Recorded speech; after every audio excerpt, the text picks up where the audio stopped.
We encourage you to hit the subscribe button right now so you can listen to more podcasts of Operation Truth.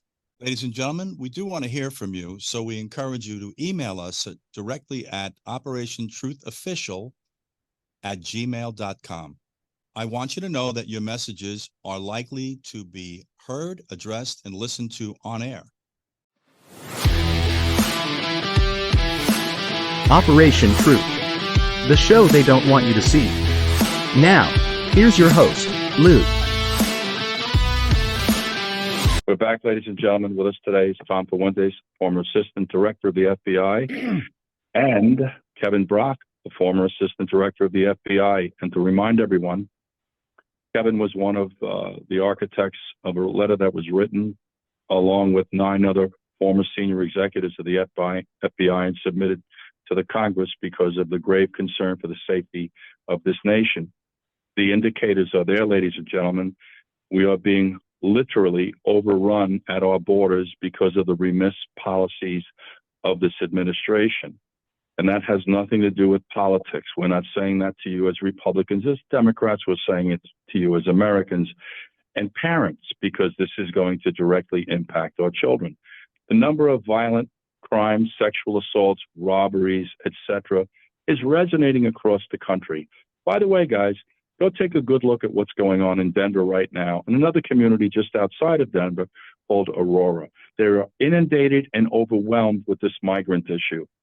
Kevin pointed out something very interesting in an article that he had written about an order that the president wanted to sign, or did sign, the first day into office, where he wanted to make all the migrants, illegal immigrants who have accessed this country, part of the larger population number, which is going to impact representation.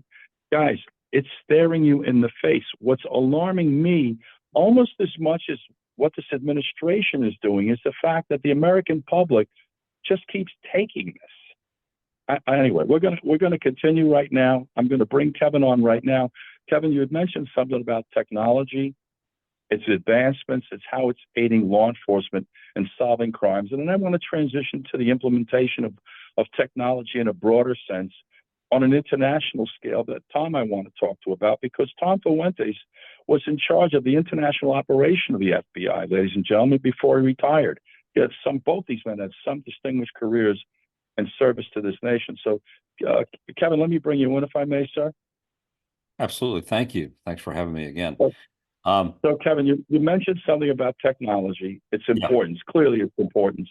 So tell us a little bit about how we use it to solve crime. Absolutely. And are you hearing me loud and clear?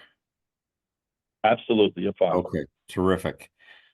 So this is a topic that I find fascinating. And to put it in context, those of us, and the 3 of us, except TJ, are really part of the baby boom generation, which is unique in history because we lived half our life without the internet, now half our life with the internet. And the differences between those 2 environments is the most stark in history. But I think back about when I came into the FBI in the early 80s, when I reported for duty at my first office, the clerical staff was all excited because they had just received IBM memory typewriters.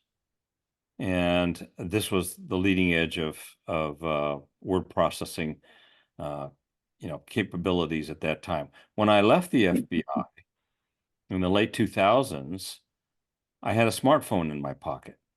So in a little over 24 years, we went from a world before the internet, before PCs, to a world where we're carrying more compute power in our pockets than they had aboard the Apollo spacecraft that went to the moon.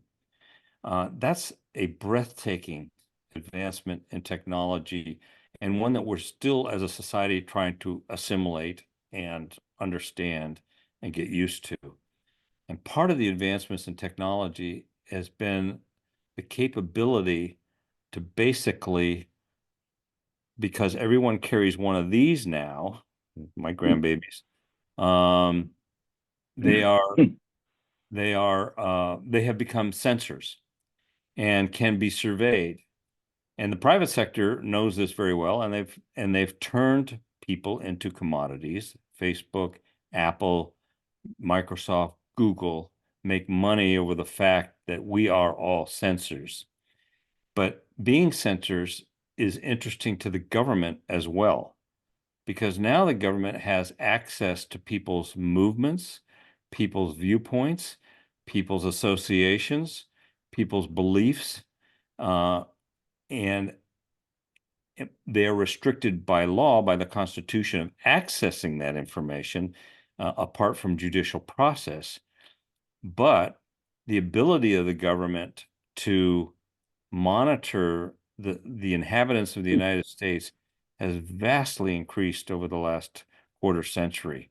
Now, the question becomes, should the government, because technology now enables it, should the government take advantage of that technology? And it's a complicated question, but I believe, has the balance on that question has skewed a bit. There are certainly legitimate privacy, civil liberty questions that have to be honored. And under the law, we have built-in protections to make sure that those considerations are honored. In the recent past few years, we've seen abuses of that by the government, and sadly, by the FBI, particularly under the Comey administration when he was director of the FBI. So the American people are correct to be wary about government use of technology that's incredibly powerful. This includes facial recognition. It includes the exploitation of what's called adware or ad tech, which everybody carries on their phones who has any apps on their phones. The phone is constantly communicating the whereabouts of that phone and what people's preferences are in their searches, etc. The technology has advanced to where companies have developed capabilities to where they can basically intercept a phone and take it over as if it was they owned the phone themselves, to see everything, pre-encryption, everything that goes on that phone. That Kevin, technology. may I interrupt you, sir? May I interrupt you because you just said something that I don't know if the listener and the viewer just heard, that they have the ability to take over your phone. I can't give you too much information on this, but I sat in a room in a meeting, and the individual about 3 or 4 seats down from me, sitting to my left, did exactly what you're talking about. And this was a couple of years ago. It was a demonstration of their ability to literally take control of my mobile phone in that same room. Now, I just want to say one other thing, Kevin, as we're continuing this conversation, because the word abuse is starting to pop up on the radar screen. And we just had a conversation, ladies and gentlemen, about FISA. And please know, in carrying out the FISA mission, technology is utilized. Kevin is speaking to you right now about the potential abuse of technology to unlawfully surveil us. So I want to continue, Kevin, and tie that into a FISA discussion, another example of abuse. Am I correct? I promise you, Lou, I will address that. But I'm not speaking specifically from a standpoint of this has created an abusive environment. Abuses have occurred. The point I'm trying to make and advocate for is that for the safety of the American people and the national security of the American people, we now have access to technology that can stop bad things from happening, that can stop terrorism plots, that can stop economic espionage, can stop violent crimes. Yet, the restrictions on the use of that technology has over-rotated out of concern about some abuses and misuses that have taken place. Understandable reaction, but I'm concerned that this over-rotation is going to result in an inability for law enforcement and the intelligence community to keep the nation safe to the degree it could, because of a rather small chance of abuse. In the largest picture, the misuse and abuses are tiny slices of everyday use of these technologies. My position is punish the abuser, and we're not doing that in this country. where abuses have taken place, particularly as Tom pointed out in another podcast, in the Carter Page gross abuse of FISA authorities by the FBI. Nobody was really held accountable except Kevin Kleinsmith, a line attorney at the FBI, who isn't really suffering that much from as a consequence of that in any case. The people who ordered it, who fostered it, in the FBI, are now making great money being commentators on CNN and NBC and holding town halls and writing books. So the misusers and abusers have to be held accountable, and do that so that those who aren't abusing it, who are actually using these tools to save lives, can use them. The technique that I just referred to before, as far as the capability to take over the phone, yes, that ability does exist. And President Biden signed an order restricting its use, or outlawing, or basically saying that that capability cannot be used in this country, and that's short-sighted because of some perceived abuses overseas. I think that's throwing an incredibly huge baby out with the bathwater, and I think that over-rotated dial needs to be dialed back so that we can have access to some of these techniques. And also, the other thing that's almost equally abusive is the fact that the government can determine where an individual has been, is now, and where that person travels in the future by monitoring their phone's adware. And that has been severely restricted in the normal course, except in one instance, and that was the January 6th rioters. Almost probably 80% of those people who have been indicted and arrested, and rightfully so, for violent acts that they committed that day, were found because the government exploited that technology capability to find them through tracking their phones. So using it on a selective basis based on the political preferences of the Department of Justice at that time is equally as abusive. So I think there has to be parameters and fences put around these capabilities, but their use shouldn't be restricted to such a degree. And that ties in with the earlier comments about Section 702. I believe Section 702 should be renewed. And the abuses that Tom articulated are absolutely critical to be addressed. Greater enforcement has to be put in place to make sure that any future abuse is addressed. But we don't want to lose that capability. And I'll pause there. Kevin, I hear everything you're saying, and if I hear you correctly, and I don't want to oversimplify it, abuse is a concern, and so is having your hands tied potentially in scenarios where you should be able to responsibly implement technology. But I want to go back and say something about January 6th and the fact that they were pinging phones. Okay, 80% was the number you used. There was an abuse there That's as a well, guess. Kevin. Because, I beg your pardon, sir? That's my personal guess based on what I've read and I've heard from others. I don't have hard statistics on that, just to qualify. And you know what, sir? And we'll take that on face value. But just for the sake of discussion, we'll say 70, 75, 80% of the individuals. A considerable number of individuals, and I don't want to transition into this discussion or tangentialize this discussion, because Tom will come right in on this about January 6th. I absolutely guarantee you, ladies and gentlemen. But a lot of people who were pinged or identified through their phones and subsequently prosecuted were not necessarily guilty of crimes. The government's trying to send out a message to this country as a whole that resonates, that we're going to basically step all over you if you do anything that lends itself in any capacity to questioning an administration or a right you may have, So I don't want to go off on this until I bring Tom into this discussion. But Tom, I do want to bring you in right now about this discussion about technology, because if I hear Kevin right, concerns are twofold: abuse and not enough allowance to utilize technology. Kevin, I hear you right on that? That's a fair summation. Okay. Tom, I want you to please give us a comment on this. Okay, Lou, as I mentioned earlier, the authority for the FBI to conduct wiretaps, electronic surveillance in criminal investigations, was authorized in the Omnibus Crime Control Act of 1968.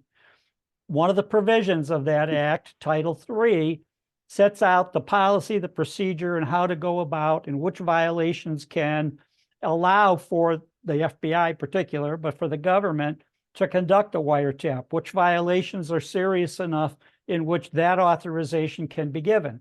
Now, back, that was used all through many years, mainly against La Cosa Nostra and other organized crime groups operating in the United States or trying to operate in the United States. Now, from 97 to 2002, I ran the FBI's organized crime program, worldwide program, and authorized wiretaps under that Title III provision, and then giving the authority for the field office to go to the chief judge, federal judge in their district to submit probable cause, an affidavit requesting the authority to do the wiretap. And then that law again specified how to go about it, how long it could be done, how you renewed it, and that type of thing. Now, many people, defense attorneys and others, were saying, oh, the FBI is abusing this authority, it should be taken away. So back in around 1999, I testified on the Hill, one of the subcommittees that was reviewing whether that should be rescinded out of Title III, take it away. And so I, on the stand for a couple of hours that morning, specified exactly what it takes to get a wiretap, how we do it, what the safeguards are, and all of that. Anytime when I'm conducting management meetings with my staff at FBI headquarters or the supervisors all over the country running organized crime squads, submitting affidavits for wiretap, I told them in no uncertain terms, if it's even remotely questionable, we're not going to submit it. We cannot. This is the most important technique we had to put gangsters in prison, and we're not going to take the chance of abusing it and losing the technique. So later, and I didn't at that time running organized crime, I did not authorize FISAs. That's a separate issue. Now later, when the FISA court itself is set up to authorize FISA wiretaps, they're not done by authorization of the chief judge in the various judicial districts around the country. There was a special FISA court set up in Washington to hear the applications for FISA wiretaps, and they authorized them. And so later, when I hear that they're citing hundreds of cases of FBI abuse, and as Kevin mentioned, where are the consequences for the people doing that abuse? Virtually none. And that's where the problem is. And the abuse of it is why now, once again, the hearings come up to reauthorize that section under FISA. And people are saying, wait a minute, why should the FBI get this authority? Because they've abused it just so regularly and on such a large scale, and the other problem is, and have made little, if no effort to correct when somebody has abused it, someone that should be disciplined or fired, because this is one of the most sensitive techniques we have in the federal government. It's not following people around. It's not just surveilling their activities or their bank accounts. It's actually wiretapping their personal conversations, emails, and text messages under this authority. And so I have little patience for members of the FBI that have abused this technique, because if we were so careful in the organized crime program under the supervision of Criminal Investigative Division of the FBI, we were so careful to not allow any of our people to even come close to the boundary of abusing that procedure. Can I just say one thing to the listeners also? So you're listening to two men of an extremely high level of integrity, expressing the importance of being able to use these tools and concerns of abuse. And guys, I want to explain something to you. When Tom talks about wiretapping, principles and is there some background there, TJ? As I was saying, ladies and gentlemen, if you listen to these two gentlemen, they have concerns about abuse and the need to properly implement technology and techniques utilized by the FBI. Tom just mentioned something about wiretapping, okay? As he said, he was in charge of the organized crime division in the FBI. In order to get a legally authorized wiretap, you've got to go to a judge, and he's got to give you an order that allows you to do that. So we're clear, the FBI doesn't, in an arbitrary or capricious manner, decide we're going to wiretap you. Guys, you have to understand the mechanisms that our law enforcement agencies, federal, state, and local, all operate under. There's one set of rules here, and these rules are frameworked by your rights. And so you're clear, Tom is telling you they went before a judge and obtained the legal right to wiretap, in some instances, an organized crime figure. Lou, if I could add one more thing to that, we were the only government in the world that allowed court-authorized criminal wiretaps where the evidence could be used to prosecute the subject you were wiretapping. I testified before the parliaments, Japan, Italy, many other countries that did not give that authority to their own agencies. None of them. I was also on the executive board of Interpol during that time. Nobody else had this authority. So when I say that we were highly protective, guarded this technique very closely, that's why. We were the only agency in the world that could do it on a criminal basis and introduce what we heard on the wiretap as evidence. Now, under FISA national security, yeah, every country is doing their wiretaps on whoever they want to when it comes to national security. But that's a whole separate issue than using the technique to generally prosecute American citizens. Guys, what you're listening to also are gentlemen who headed up the FBI that were of a different cloth. They had the integrity needed to lead the FBI, which, if you listen to our conversations, has kind of left the conversation in a very broad sense. Now, with that being said, there is a handful of individuals in the FBI that have harmed its character and its credibility. 99.9% of these agents that are working out there today are right on the mission that they should be. You have to understand, guys, it only takes a small number of individuals in any organization to bring it down. And that's a little bit about what took place starting with Comey. I want to say one thing about these conversations about consequences and accountability.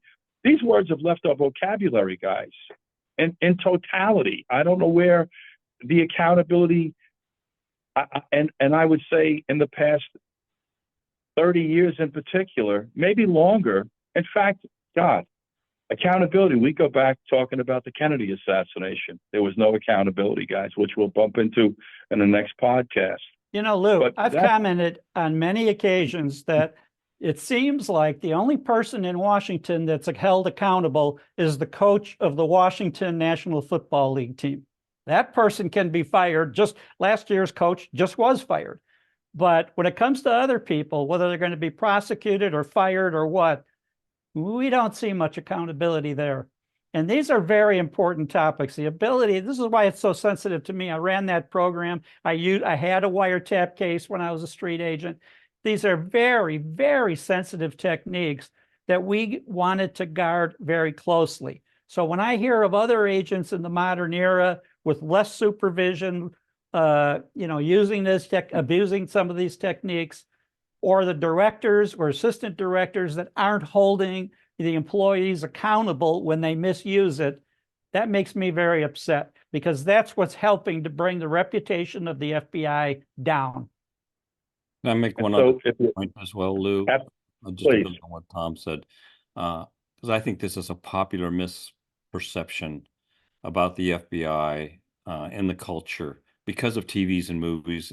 There's an assumption, a baseline assumption by many in this country, that the FBI is constantly listening to conversations and wiretapping and eavesdropping. And nothing could be further from the truth. To run a Title III or a FISA is a monumental resource draining effort. Excuse me. And so they are rare. And under Title III, there are very few criminal violations where it can be used. It can't be used in a bank robbery, for example. It can't be used in a lot of routine federal violations. And so it's not when Tom and I used to inspect offices, if an office had 2 or 3 Title IIIs over a 3-year period, that was considered quite a few. I'm sorry, I'm going to have to go on mute, and Tom can finish Talk a little bit. You know, I want to make a comment, Tom, if I may, about the both of you and Chris Schwecker and any number of senior officials of the FBI from your generation, which seems to really be the problem today. Men of your cloth have kind of left the conversation. And sadly, I don't believe you surrendered it to the Comey era, the Peter Strzok, McCabe, Lisa Page, but somehow they managed to politicize the FBI, which I think never existed before.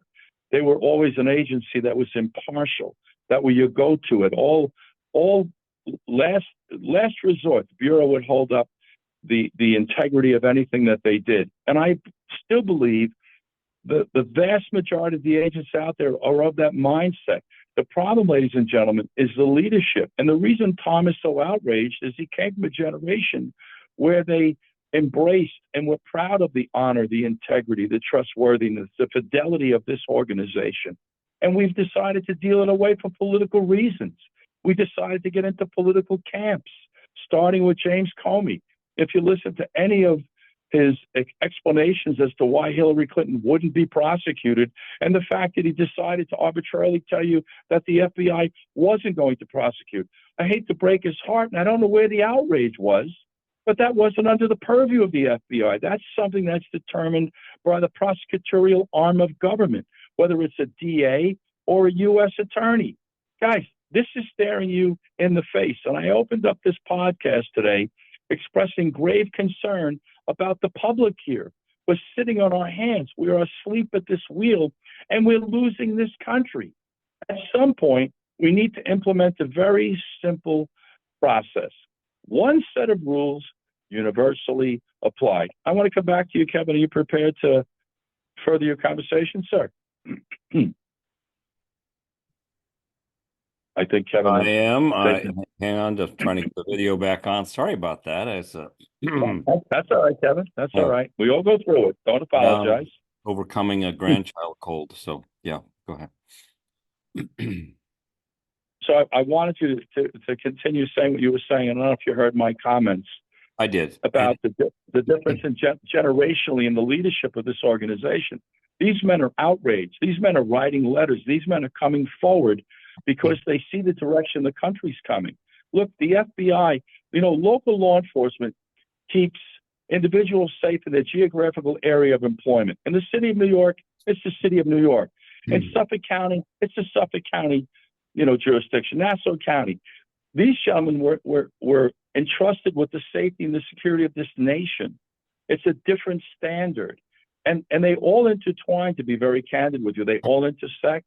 But their primary mission here was to guard the public and their rights. And the police doesn't pursue violation of your civil rights. The FBI does. I'll give you a brief example, not that I want to go down this road, but during the Rodney King riots, there was an investigation conducted by the FBI, violation of civil rights under color of authority. Local law enforcement doesn't implement that. This is the organization that protects the country as a whole and the civil rights of everybody that's here. Probably even the people who are here illegally. Ironically, ladies and gentlemen, they're protected under our Constitution. They have to Mirandize them.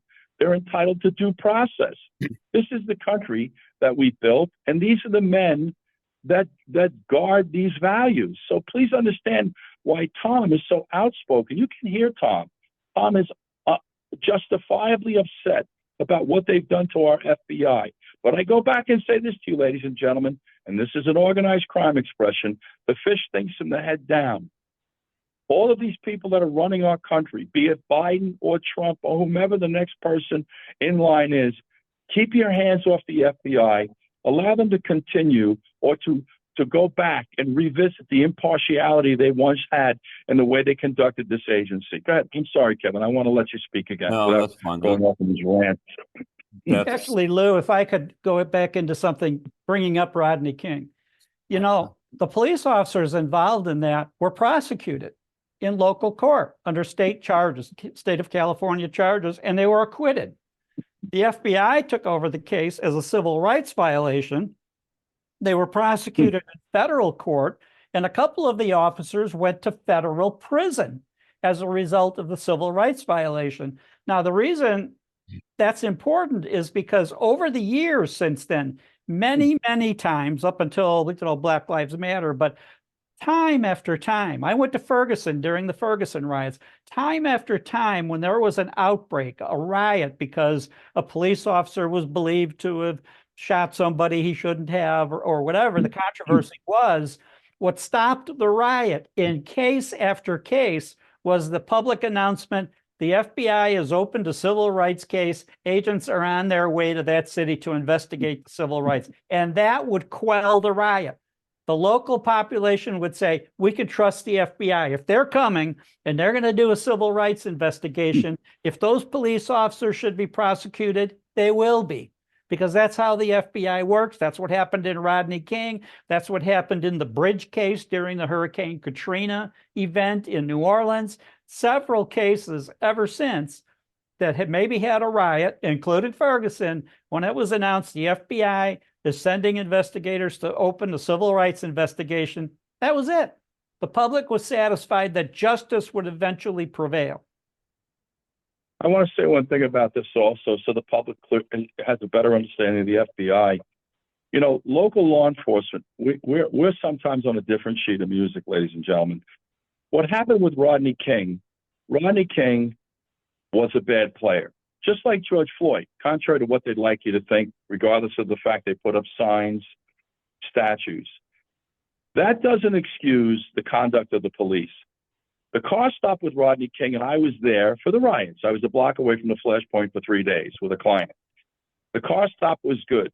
When you strike somebody 54 times with your baton, we need to sit down and have a discussion with you. Now, I'm not going to critique the FBI's involvement. I believe, and I don't want to speak inaccurately, but my understanding was the first 36 blows were in policy, quote unquote. And after that, we got involved in a discussion of violation of civil rights under color of authority. But guys, understand that ruling was by the judge. Lou, the judge said that in the ruling, right? in the final decision, the judge basically said, well, the first so many blows to Rodney King, that's okay. After that, it was excessive. But that wasn't FBI policy on how the prosecution should go or how many blows were allowed. That was a judicial decision in the decision that was handed down. And that's very important. You just made that clarification, something I just learned today, which is why I like talking to Tom all the time. But understand how important the FBI is, because, you know, even the police have constraints as to how much force we may use, what laws we may implement and how we implement them. And we have a kind of checks and balances situation. And if you look at the United States government, judicial, legislative, and executive, it's a checks and balance. That's what this represents a lot. The really tragic part of this discussion in totality is that we now question the agenda, the honor, and the integrity of the FBI because of a few knuckleheads who, as Tom so keenly pointed out, have never been held accountable for anything. And they should be, starting with James Comey. You know, guys, I keep telling you, what's concerning me today is America is about living one gigantic lie. We lie to you about everything. I don't know where to go with this thing. And as we say in law enforcement, I'm sure both these gentlemen will appreciate this, because this is also the path to prosecution. It's never the crime, it's the cover-up. You can commit a crime. We may not prove that, but if you lie to a U.S. attorney or an FBI agent, they charge you with that, guys. We don't charge you with that on a local level, to be candid with you. People lie to detectives all the time or investigators all the time in local law enforcement. Lie to an FBI agent, find out what the fallout is. Lie to a U.S. attorney or an investigative arm of our government, you'll find out what that's about. Guys, we're going to wrap it today. We're going to come back very shortly. We're going to have another podcast. I want to thank everyone who tuned in, listening, and watching. I hope this information is helpful to you. It should be. We're trying to jar you a little bit, and I go to Brian Williams because We need to expand this platform. I'm not sure that a podcast alone is going to, I would say, fulfill our mission here. Our mission is to change the thinking in this country in a direction that's healthy, starting with our children, to give you an option to this nonsense you listen to on Fox, MSNBC, and CBS, all of which is biased. We don't speak to you as Republicans or Democrats. We speak to you first and foremost as Americans and parents, in their instance, grandparents. But know our motivation, our agenda. We're not looking to run for political office. I don't know why anybody would today, because we've so tainted the process. And you have to align yourself with people you wouldn't want to be seen in public with, no less take money from them so they could further their cause. We're in a crisis here. You know, they talk about the cities are in crisis. The country's in crisis. See you next time. Thank you for joining us. And I remind you, Operation Truth Official at gmail.com will allow you to communicate with myself, Tom, Kevin, any number of the guests we have on. We're hoping to get Chris Schwecker on at some point. I'd like to have all three of you gentlemen, because I think the more all of you speak about the FBI and its intended purpose and its pure agenda, the better it is for the listener to hear, because it's critically important that everyone understands how important this mechanism is. Guys, there are a lot of important mechanisms in this country also. Local law enforcement is incredibly important. But we're relying upon the FBI today to keep the country safe. As we started this podcast, we've had 10 former senior executives of the FBI construct a letter and provide it to the Congress because we're in deep trouble. By the way, same thing Christopher Wray is telling you. It isn't an if, it's a when. See you next time. Thank you for joining us. Tom, I thank you as always. Kevin, can't thank you enough. I hope you're around for the next podcast we're going to do. We want to continue this conversation. I want to go right back into this border issue and the fact that the law enforcement agencies in this country, some of them are intentionally withholding the statistics in which illegal migrants are engaging in illegal activity. I briefly brushed over it at the beginning of this podcast. We're going to continue this conversation. Thank you, guys. Thank you, Kevin. Thank you, Tom. We'll see everyone next time.